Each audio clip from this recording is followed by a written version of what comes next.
it sounds all glorious. Like, I can make so much money. I can clean a pool in 15 minutes. But it doesn't sound fun. Is that what you're getting at? No.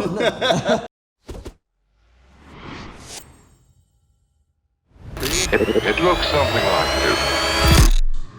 Welcome to another episode of the BTS Business Podcast. I'm your host, Frank, and today's episode is sponsored by Finest City Entertainment, the finest in live event production and broadcasting. So, in today's episode, I have the man, the myth, the legend, Devin Garcia. So, Devin, you're an impeccable athlete. You're a six-figure solopreneur. Tell me how you got started in the pool business. Balance Pool and Spa Care is my business name, and I started it about 2 years ago. The way I got into it was I graduated high school. I went to college. School wasn't necessarily for me. It's a great resource for a lot of people. It's not for me. Dropped out of that, jumped from job to job for a while, and I wanted to do something that one was I can make my own schedule. Something that was, pretty decent paying. And luckily I had a friend who was in the industry and he was actually selling off a portion of his business. And he asked me, hey, do you want to go on a ride along with me and see what servicing pools is all about? And I jumped on it. I went, rode along with him for about a week or two, and it was cool. It was laid back. It was outdoorsy. It was, it seemed simple enough. So I did a little apprenticeship with him and created Balance Pool and Spa Care. Just kind of did my own thing, make my own hours. I started off by buying my own pool route. Part of it was from my friend who got me in the industry, and then another portion of it was from another gentleman who had his own business down south in Chula Vista, Bonita area, and then kind of just grew from there slowly into kind of what it is now. That's awesome, man. And the reason I asked you to be on this podcast is because I feel like the pool business is a hidden gem of side hustles. Like, people are sleeping on this stuff. You've been doing it for a few years, and you make some pretty good money. So our mutual friend Lucas was telling me that he was working 10 hours a week, making $40K a year servicing pools. Does that sound pretty accurate to you? Without being able to do the math, because I'm terrible at math. Yeah, that sounds. I mean, yes, you can put in like very few hours, work part-time, and still make a pretty decent chunk of change servicing pools. So if you had to put it into hourly, how much can somebody make hourly in this business? I mean, if you're pretty quick about servicing pools and you have pools that kind of maintain themselves in terms of cleanliness, like they have vacuums that kind of keep them clean, and you're mostly just doing chemistry when you show up, you could be making upwards of like $100 an hour, maybe a little bit more. Jeez. And do you need to go to college for this? Do you need any sort of special training? By law, I mean, there's certain laws in different parts of the state, the country. So some parts you have to have a certification. I have my CPO certification. I'm a certified pool operator. And it definitely helps. After taking the course, it made me a lot more comfortable with the ins and outs of pool care, chemistry. Pool safety was a huge part of it, just because pools are extremely dangerous, especially for kids. And that was like a huge part of the certification, was making sure that, one, you keep the chemistry right, so people don't get hurt that way, but two, pool safety, taking care of people so they don't drown. Mm-hmm.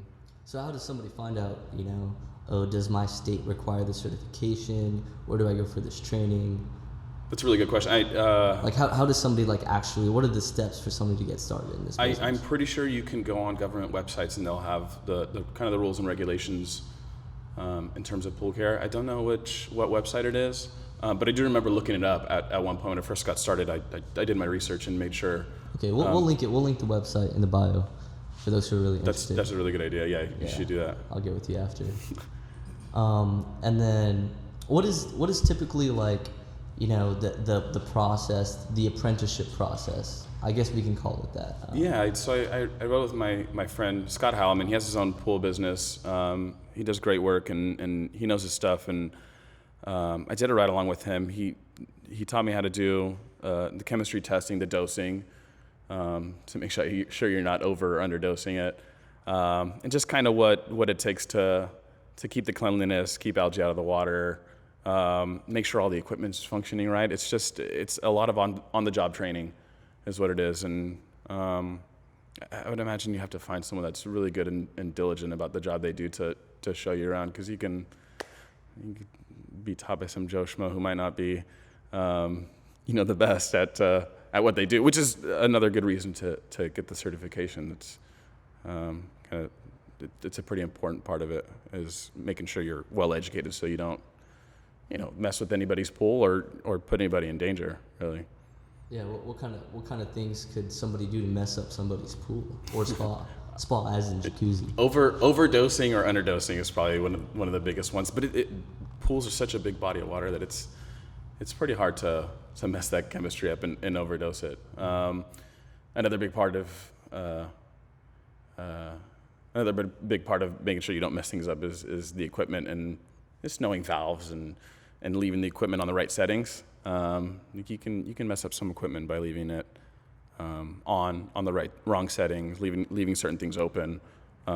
So being detailed in what you do is pretty important. Being diligent, just making sure you're doing everything right. Take your time. Don't rush through things. I know you can make more money the quicker you are about it, but you don't want to mess up someone's stuff. It's expensive equipment, and you don't want to mess that stuff up. Yeah, and they're paying you pretty good money. And they're paying pretty good money to make sure that their stuff's taken care of.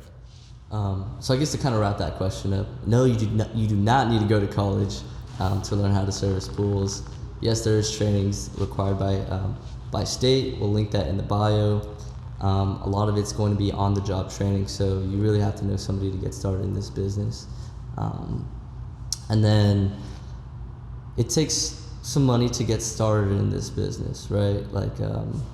Or you can knock on doors. Kind of share that story you shared with me when you first started. Yeah, I did tell you a little bit about that. So when I first started, I had nothing but time on my hands. I mean, I had one kid, but luckily I have resources around. I have my parents, my in-laws are around to kind of watch them. So I had a lot of time to do my own marketing, and I had the idea of going door to door with door hangers just with my business. And I'd write a little note in the back, giving like a ballpark figure and saying, give me a call. I'd love to give you an accurate quote sometime. And I would go drive to different parts of San Diego, park my car. I had a bike in my truck, and I'd pull the bike out and I'd ride around with Google Maps on my phone to see if the person had a pool in their backyard.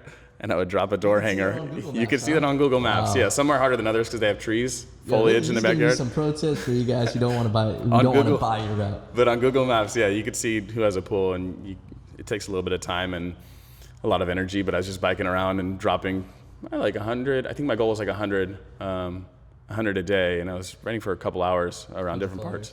100 flyers a day, and I did that for a couple weeks, and I think I only got like 3 people from that. So it was. And didn't you have like somebody another pool guy telling you like? I did. What's going on, man? I had a pool guy reach out to me. He was not very happy. He thought I was trying to poach his pools because he found a couple door hangers on like 3 of his stops, and he called me and chewed me out a little bit. But I was just telling him, as I said, I'm a new business owner. I'm just trying to grow my business. Sorry, I don't mean to step on anybody's toes, but he was pretty bent out of shape about it. And for the most part, people in the pool community are really, really nice. We see the same people for the most part at the pool supply store. Hey, how's it going? When you drive by, it's kind of like motorcycles driving by each other. We give each other a little wave, and everybody for the most part is really cool with each other. Nice. So, to get back to your question, how I got started, and then I only got like 3 accounts from dropping flyers and door hangers, and I was just paying my bills. I was paying like my insurance. I had liability insurance, car insurance, gas. So I ended up, there's a market where you can buy parts of people's business. So I bought 20 accounts from a gentleman down south, and that was a really good starter. And then what are accounts, just for people? Accounts, clients, pools to service. Mm-hmm. And why some objections would be, why should I buy a pool? Why should I? That doesn't make sense. This is, that's kind of a weird business. That's a good question. It's hard to justify paying for something that you could do marketing on your own and get for minimal costs. But I wasn't generating that, and marketing isn't my forte. So I didn't have any better ideas than door hangers. So I just, I went to the next best thing that I knew, which was purchasing accounts. And usually they sell them for around like a year's worth of income. So I just, in my mind, I said, okay, I'm going to work for a year and work back that money. And then everything after that is profit. So in my mind, I said, I just put a year's worth of work into this, and ideally I'll make my money back. So most people, when they get started, you have to buy your route, you have to buy your pools, right? That was my route. At least that's probably the recommended way to do it. Yeah, I would recommend that, unless you have a better marketing or a marketing team behind you who knows their stuff, who can guarantee you some new accounts. I didn't have that. I just had my brain and a couple of ideas. Should have reached out to you. Appreciate the plug over there. Yeah. So just to kind of put some numbers out there, let's say hypothetically a pool, and I think pools typically make you about $150 a month. So I charge. It's a range. I kind of go and give people a quote based on like their pool size. Just kind of an average number for people to. An average is probably like around $120, $130 a month for weekly service. So times that by 12. That's how much that one pool is going to be making you for a year, and that's how much you're paying for that pool. Essentially, to get that pool. So for if you do, then that's a business plan. And some people, a huge part of their business is they accumulate accounts, and then they, if they decide they want to, they could sell off a portion of the business. So if you figure you get a new account that's like $1,200 in the bag right then and there when someone, pulls you on and says, hey, I want you to service my pool. Mm-hmm. If you decide you want to turn around and sell that pool, you have that choice. Is it pretty easy? Like, is there easy access for people to try to buy pools? Yeah, there's websites that you can go to that are they're brokers, and they go through the whole transaction. I've actually seen somebody selling a route on OfferUp too. It's kind of interesting. I had never heard of that. Yeah. Just be really careful with that because they take the precautions. Yeah. So how do you know what you're getting is legit? Do you follow them and you shadow them for a month or two on the pool route? Yeah. So when you decide you're interested, I think you'll sign a non-disclosure agreement. It's just a way of protecting them so that you don't poach their pools after they show you the pool a little bit, and then you get to make a decision. You're like, hey, no, this isn't worth it, or yeah, I'm interested. The prices are right and the pools look good, and you get to decide for yourself if you want to move forward with it. Definitely. So I'm going to kind of backtrack a little bit. I was shadowing you a few weeks ago on cleaning pools for a few days, which was awesome. I love just being outside in the sun, and it's just like it's pretty good labor. Nice. I was pretty surprised.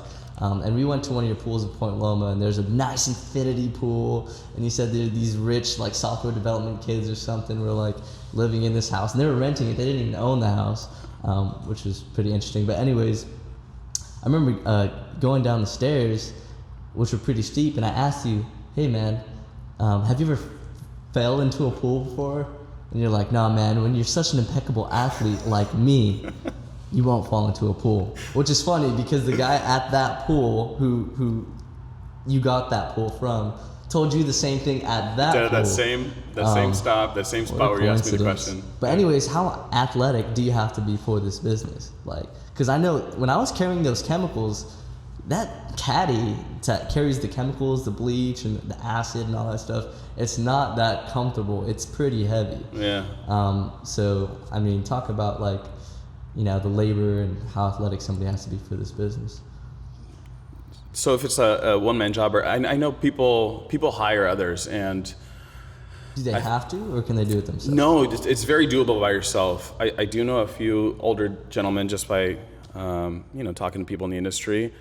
I know that having bad back issues are a real thing in the future, just because the amount of stuff you're carrying. I mean, I usually carry a gallon of acid, a gallon of chlorine, and then some equipment.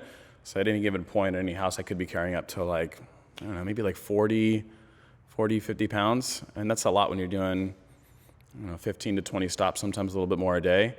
It's a lot of walking around, a lot of carrying stuff. So having an extra helping hand, it's a really good tool and really good resource in terms of like longevity and staying in the industry for a long time. If you want to do it for a long time, it'll save you time, it'll save you back issues at the end of the night and further on down the road. I know people who have hired people to drive other trucks that they buy. So if the next step to expanding would be, buying another truck, hiring someone to service accounts that you may or may not have time to do that day because you have so many. Definitely. So how heavy would you say like that caddy is with the 2 gallons in there? A gallon of acid, a gallon of chlorine. There's usually like a couple of tabs and a brush, a vacuum head. So it's probably like 40 to 50 pounds. I could be overestimating a little bit, but it's probably really close. Feels pretty good. Yeah. Man, I'd like to invent something more comfortable to carry than that caddy because that thing is just kind of awkward. And then you're carrying these long nets too. How long are those nets? There's a pole and a net, and those aren't extremely heavy. But some accounts they don't have a vacuum and they're pull soft to carry a pole and a net with the vacuum, the hose on one arm and then the caddy in the other hand. So it adds up, and it's not. I mean, you're not well balanced. You got a lot of weight on this side and a couple of things on this side. Well, you're balanced because you're balanced pool and spot carrier. Hey, so. Product placement. But yeah, so I mean, sometimes, and sometimes there's stuff on the side of the house where you got to shimmy your way through. So sometimes it's a little bit of a hassle, but you kind of make it work. Okay, nice. So you do have to be, able to lift some weight there, and you're going to be out all day cleaning pools on your feet. So if you're not used to that, maybe buy a few accounts first and do like 1 or 2 pools, and then kind of work your way up to build that tolerance. I don't know. I do know that some people have they've created little like makeshift dollies so that they can carry like their chemicals on it, so it's not so taxing on your arms and your back. Instead, they'll just pull a dolly with their chems and all the tools they need. And some people are the ingenuity that I've seen is impressive. And a lot of it's like the old timers, the well-seasoned guys who've been in the industry for a long time who have been there and they've woken up with sore backs, and they've just created these tools to help them probably be a little bit quicker and save them back issues. All it takes is someone to patent that stuff and they'll be making a lot of money. That's actually one of my questions is if you were to invent something to make the processes more efficient in the business, what would you invent? Maybe it's a software, maybe it is something physical like that. Man, if I could invent something that could save backs in the future, that'd be great. But I have thought about some kind of apps that would help, I guess, pool trading, pool buying, pool selling. I remember us talking about that. Yeah. We talked about it briefly, yeah. And what about that process makes you feel like, oh, I could do it better? I mean, a big reason for me is because it would cut back on expenses for me if I can, if I'm servicing an area that I don't necessarily want to be in, and that's a little bit farther of a distance from me, and there's some other pool guy or girl that specializes or wants to be in that area. It would be great if I could say, hey, I have some pools in your area. If you have any in mind, I'd love to take those off of you, and it'll save us time, gas. It'll be great for the environment because we're not driving as far. And that'd be a good way to kind of help the app or whatever the website kind of sell itself is save you time, money, and it'll save the environment a little bit. And no, that's pretty smart. Yeah, because another big thing that people, have to consider is the location that the pools are in and the route. The first route I shadowed you is kind of a little all over the place, and then the next day we were all just in Point Loma as a little condensed route, which is, I'm guessing, ideally what you want to have, right? Yeah. The tighter the route, the better. And when I first started, I use some like platforms like there's Thumbtack and Home Advisor, and they're kind of like find local pros to tackle your jobs or to hire. And I was basically taking anything I can get, like anywhere in San Diego when I was first starting. And my route was pretty spread out, and I've managed to kind of whittle it down a little bit and get it a little bit closer. I just recently sold off a small portion of my business to a family friend of mine, and that kind of helped me cut it down because I live by San Diego State in Talmadge, and the route that I sold to this gentleman was down south in Chula Vista and Otay, so it's quite the drive down there and back. So, and I know long term it's not necessarily the area I want to be in, mainly because of the drive.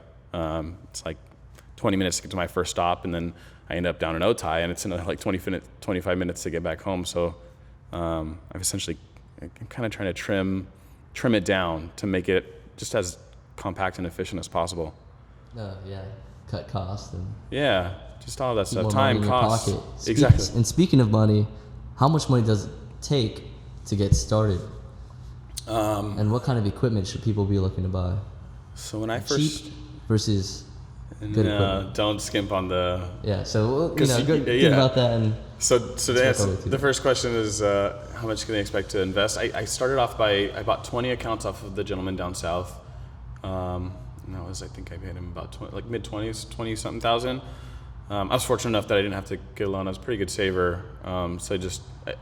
okay, you're just talking about just buying the accounts. Yes. Yeah, so to buy the accounts, I started off with about $23,000, $24,000 for those 20. And then I bought another 17 in about a year, 12 months. I just figured I was moving my money around. I had money here that I was saving up. I moved it into these accounts, and then I ended up selling them. So I essentially pulled that money back into my account. What about the equipment? How much? Equipment. What kind of equipment? I think to start. I mean, your vehicle is going to be the most expensive thing. If you have a truck, you're already more than halfway to owning your own pool biz. It's maybe like $500 to $750 worth of equipment and chemicals to start up.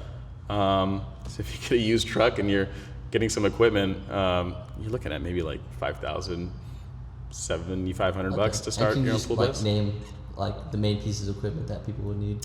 Yeah, net pole, vacuum hose, vacuum head, and then the chems. Some chlorine, acid. That's like your basic test kit. That's like your basic starter kit, and then hopefully if you shadow someone and they know what they're doing, Scott Howman was able to give me kind of like a checklist. He went to the pool supply store and was like, hey, these are things you need to get, buddy, to start, and you're going to use these things at least on a weekly basis. So I was lucky enough to have him help me do that. I'm sure there's some forums or some research you can do online to figure out what you need for basic pool care. Yeah, it's always nice to have somebody that can kind of help you get your foot in the door. Yes. And I appreciate that, because I'm probably going to buy a few pools, because it's kind of fun, actually. It's kind of therapeutic just to kind of be in your own zone. You don't have any boss telling you what to do. You do got to mind clients. And, speaking of clients, you see them every now and then. How do you maintain your social distancing in these times? So I maybe run into... And also, sorry. No, you're good. But you're actually still working during this pandemic. So it's kind of recession-proof in that aspect. Why do you think people are still paying you to service their pools? Yeah, I'm lucky in that I still have a job. They want to swim. Yeah, and that's a huge reason why people are...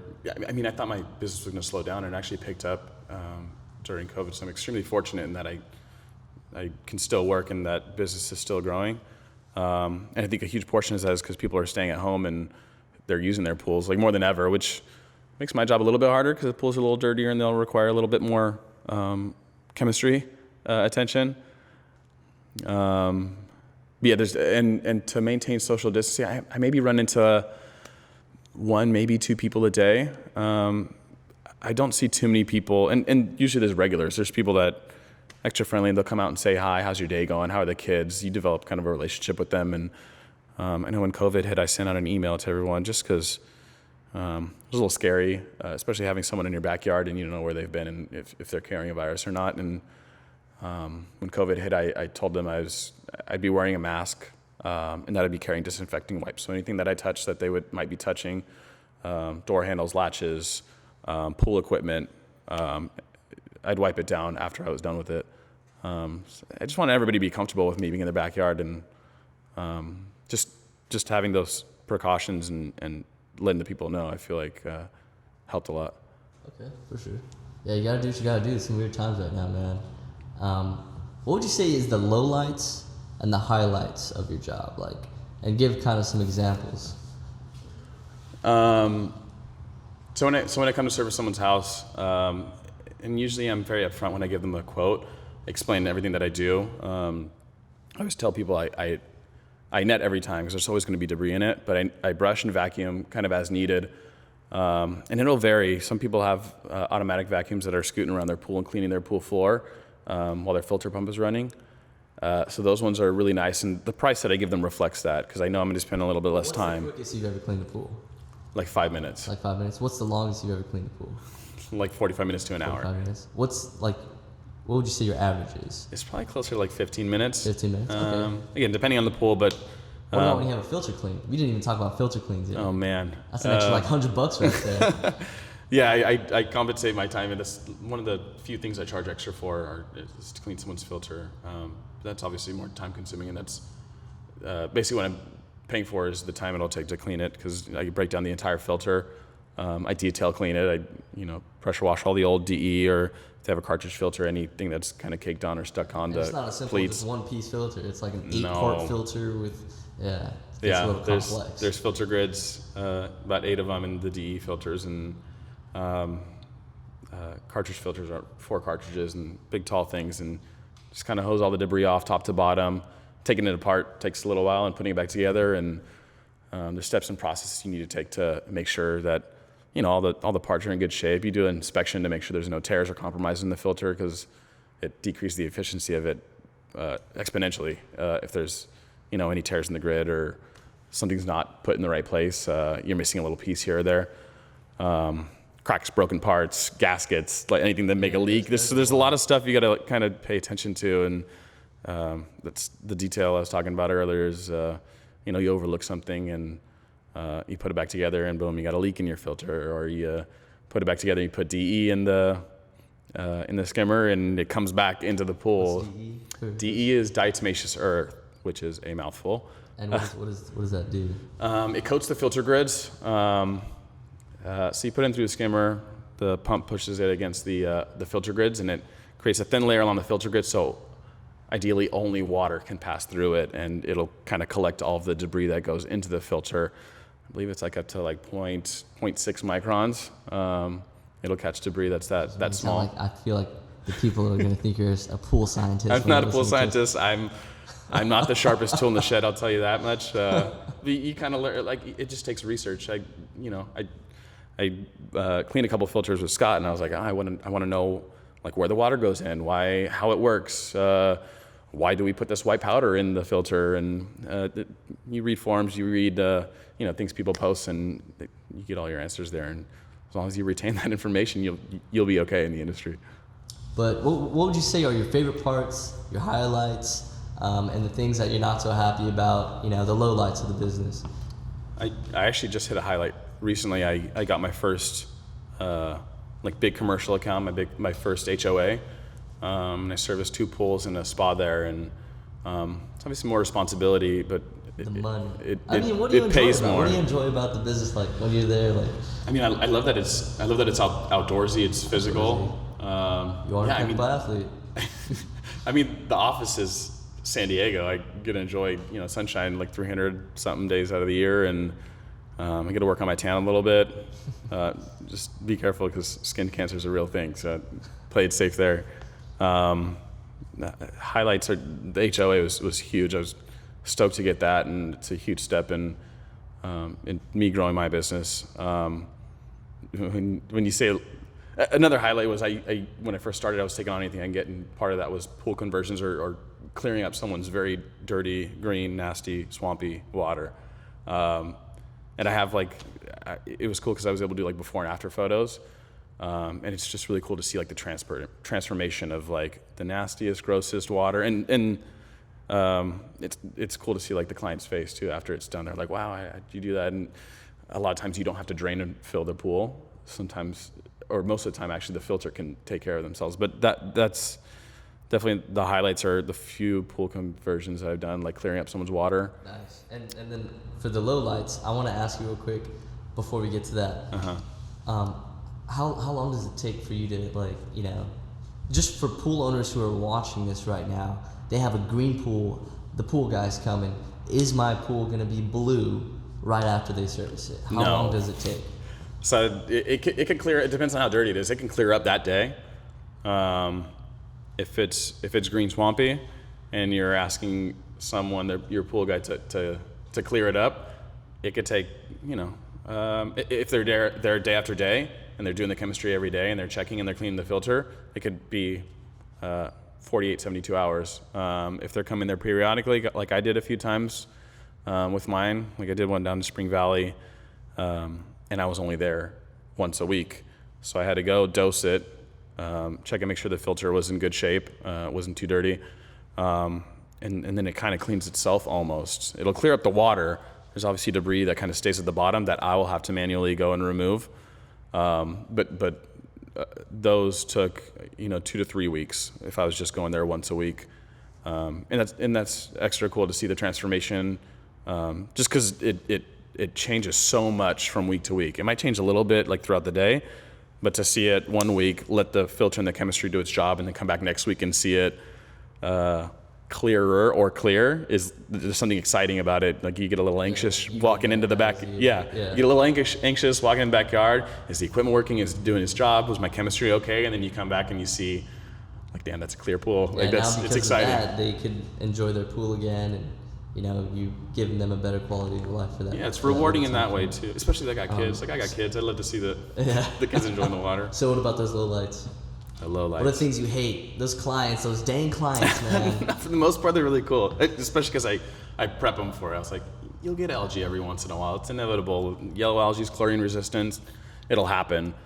But there's some people that take a little bit of talking to, and like what are those things with clients? Like you have some good clients, you have some bad clients. What do you look for in clients? So I just made another question. You did. What I look for, I try to do my best job at giving them the right expectations. So I tell them when I come, these are the things that I do, and these are the things you can kind of expect from me.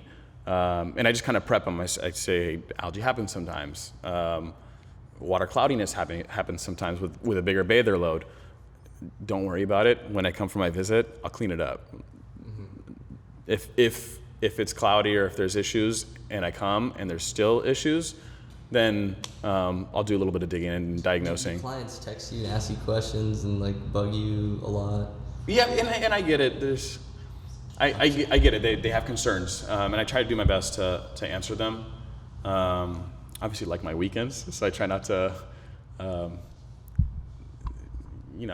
still respond, but it's not the most fun when I get those texts on the weekends. A little bit of stress and time consuming. So I like to spend that with my kids and family. But it's part of being a business owner.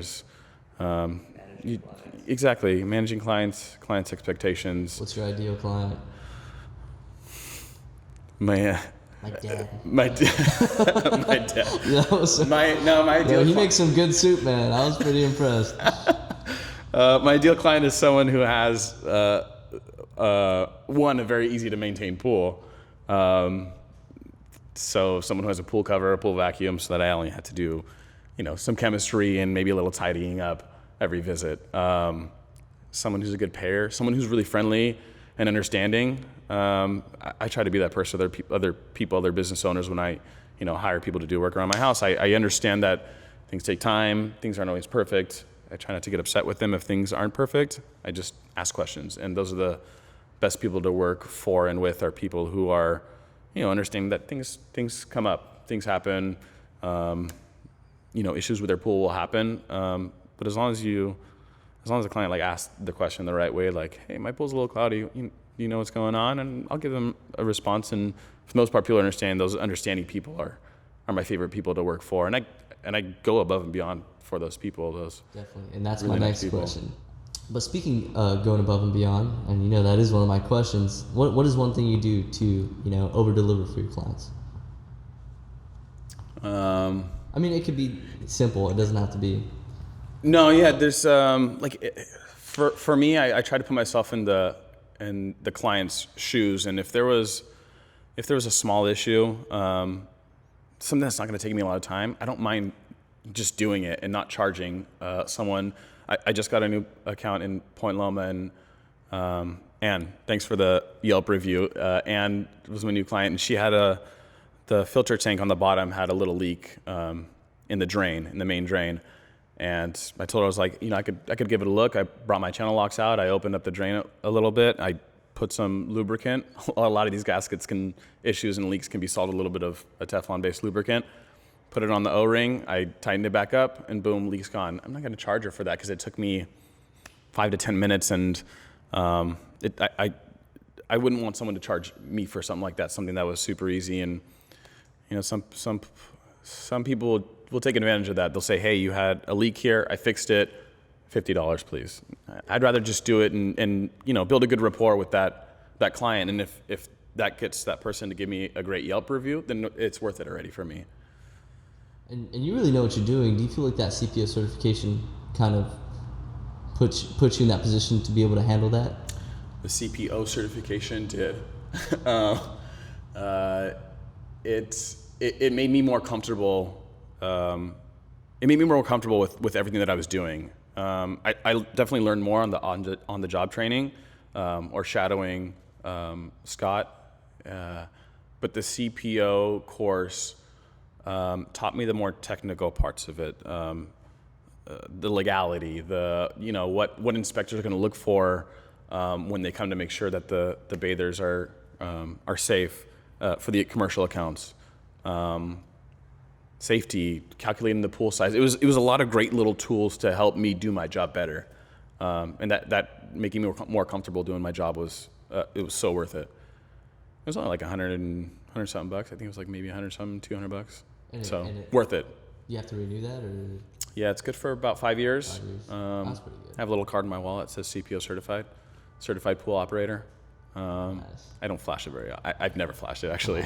Come on, man. We want to see it. You will not. Show me the money. Just play it. Kind of goes back to that question I asked you earlier, like highlights and lowlights. Share your day to day. In like, it sounds all glorious. Like I can make so much money. I can clean a pool in 15 minutes. But it doesn't sound fun. Is that what you're getting at?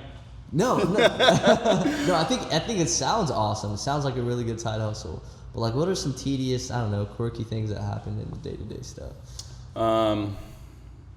I think you gotta jump in the pool. I did actually. Yeah, it was last summer actually. I had a gentleman in Point Loma, and his floor drain, his vacuum kept getting stuck on his floor drain. He bought a new one. And he said, "Devin, I can't seem to get this thing to in its spot and screw it in. Like, can you help me out?" I said, "The hottest day of the summer, you want me to jump in your pool? Yeah, absolutely. I'm willing to do that." Again, one of those things that happy to do. I'm not going to charge you for it if you're asking me to get in your nice, cool, refreshing pool on the hottest day of the year.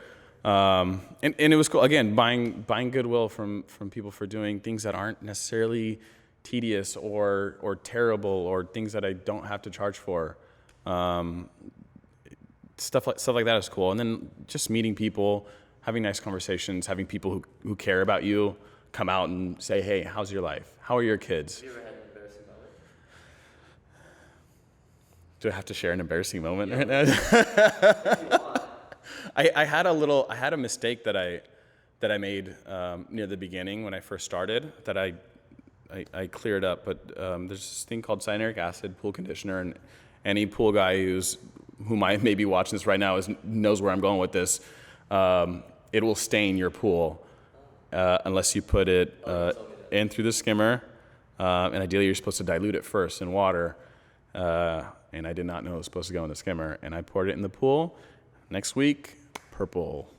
So I had to clean up my own mess, which included draining the pool and cleaning the purple stains off the walls. So that was a very huge learning curve. But if you that was not something that I asked my buddy, and that was not filled in, and I did not do my research before doing it. Thank you for sharing that, and now people know. that's the importance of just making sure you're doing it right. If you have any questions or if you're in doubt, consult your pool guy if you're doing it on your own. Consult the internet, read forums, go to websites and like how-to websites. YouTube is such a good resource. I know it sounds quirky and illegitimate, but they have like great how-to videos on there on how to do certain things. Do you use any of those resources to market yourself? Like, how do you put yourself out there?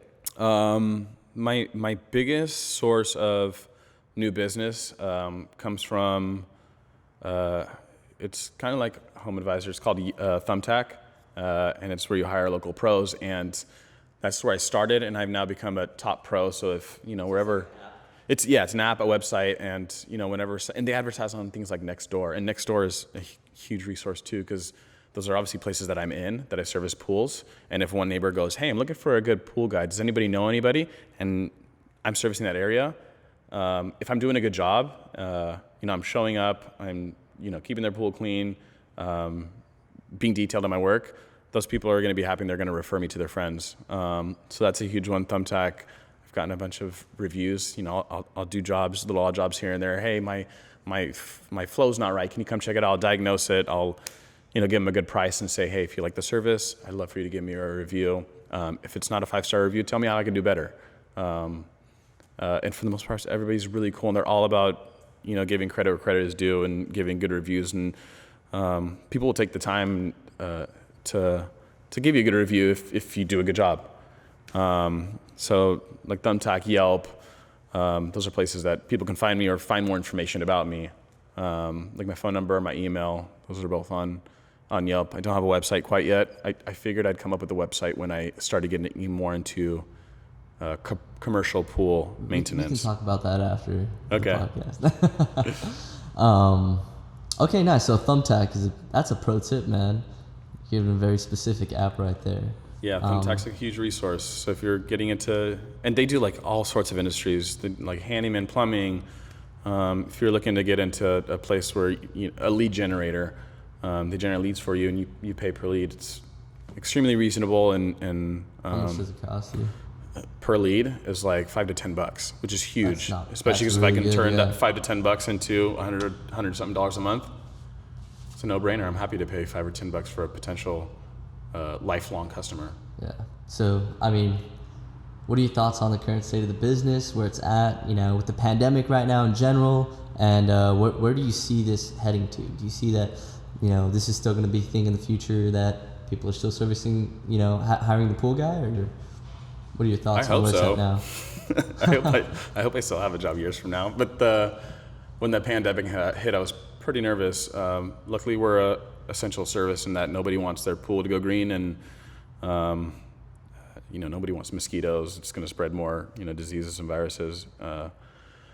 So luckily, I fall into the category of like home maintenance, home repair. So I'm in the same category as like pest control, plumbing, electricians, where we're kind of maintaining a home, residential, commercial properties. So I have some job security there, and I'm very fortunate to still be working. And I was nervous that when it hit, that people were going to be skeptical about having someone in their backyard when there was a virus going around. And I think taking the step to send an email out and make sure that I was doing my due diligence to make sure everyone was safe, I think that put everyone's mind at ease. And it allowed me to retain all those accounts. And I was scared that my business was going to, at least growth of my business was going to stop when the pandemic hit. But I don't know why it's continued, and it actually increased a little bit when COVID hit. I don't know if it's maybe pool guys stopped servicing because they were nervous, or maybe people are home and they're noticing that they're not getting the service they want from their pool guy. I don't know what it is, but I'm grateful that it's, I'm still growing slowly but surely. Okay, what about in the next 5 to 10 years? Do you see any changes happening in the pool business? Any inside scoop you could share? I see a lot of pool automation. They're starting to get pretty smart with their equipment, and they're like pool chemistry. They have that on automation now. They have sensors plumbed in that can tell people what the pH is, what the chlorine levels are at, and it can pump those chemicals in automatically when it senses that. For the time being, they'll still need people like me to calibrate those machines and make sure they're functioning properly. And I really hope those things don't work me out of a job. But I see the industry going that direction, more automation. There's a lot of valve actuators that turn the valves for you to send water in a certain direction to the pool or to the spa. There's the things that chlorinate your water automatically. They cost a lot of money right now, but if they become more affordable in the future. Automation is definitely in the future. I mean, automation is right now. Yeah. But a lot of what you were teaching me when you were doing the pools was there was a lot of plumbing and kind of mechanics going on. So maybe the job will shift a little bit from maintaining and servicing the actual pool to servicing the technology to the pool. I mean, you're a pretty intelligent guy, so I could see you kind of shifting into that a little bit. But Are there any cool projects that you'd like to share that you're working on, or Cool projects? I don't know, just anything exciting in general. I don't know. Your kid has a soccer game next Friday. No, that stuff's... And you need Finest City Entertainment to go record it. Actually, cut that out, please. Cool projects. I mentioned I just got my first HOA, and I think they got rid of their last pool. I don't like to speculate too much, but I think certain things might have been going wrong. And they just wanted to bring me on, and they wanted me to be proactive. They said, do a full inspection of the pool and let us know what needs to be done to get these things up and running, because the water was struggling. It was a little cloudy, and nobody at an HOA wants that. They want to be able to. I mean, they pay an association fee every month to make sure all these things are right. Yeah, you better keep this pool clean. Yeah, man. you better. You know that you pay an HOA fee, an association fee, so you know that the landscape should be taken care of, and whatever amenities there are functioning, and that includes a pool. And so I went over there and did a full inspection, and I'm still working on it. There's still things that are wrong, but I've already done a few repairs. Like their jets weren't working on their spa. Their valve to fill the pool wasn't working, so it was low on water every time, and that takes me a lot of time. So I had to replace that valve that fills the pool automatically. And there were just a lot of little things that were going on. I was able to. A huge part of why their water wasn't clear was their filters were dirty. So I cleaned all the filters within a week, and within by the next week, they were all the pools and the spa were in great shape. And it's kind of cool to know that you can do something as, I don't want to say as simple, but just one thing to change the entire the entire looks of a body of water. So all it took was a filter clean and a little bit of chemistry, and the water went from cloudy to clear like that, and that's really cool. And it makes me look good to know that this wasn't me done before. They brought someone new on, and he took care of business. It reinforces their decision to bring me on, which is always feels good. Landing bigger accounts. Yeah, that's the goal. Cool, man. Any closing thoughts you want to share with the viewers? And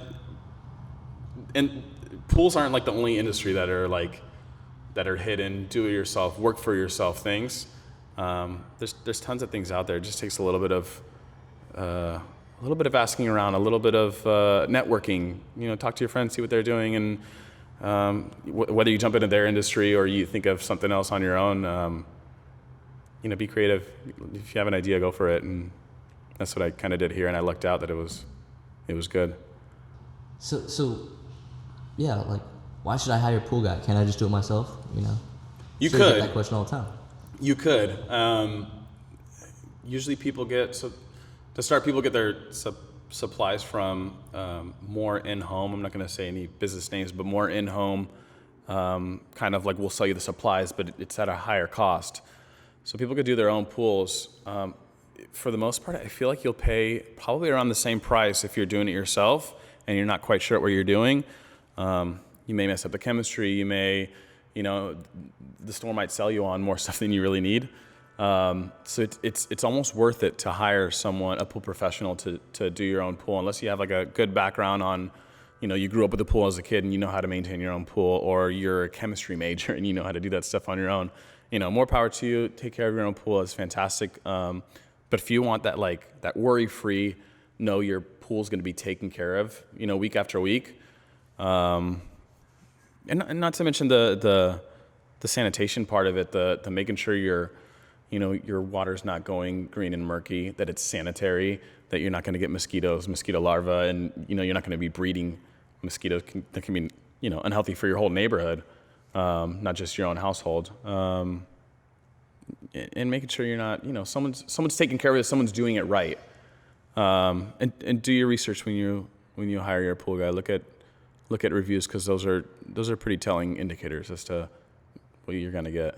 Yeah, I mean, so pretty much what he's saying is, you could either hire someone to do it for you, or spend your time and the same amount of money and probably mess it up yourself. Yeah. Where can people get in touch with you? Like, is Thumbtack the best resource? Thumbtack's a good resource.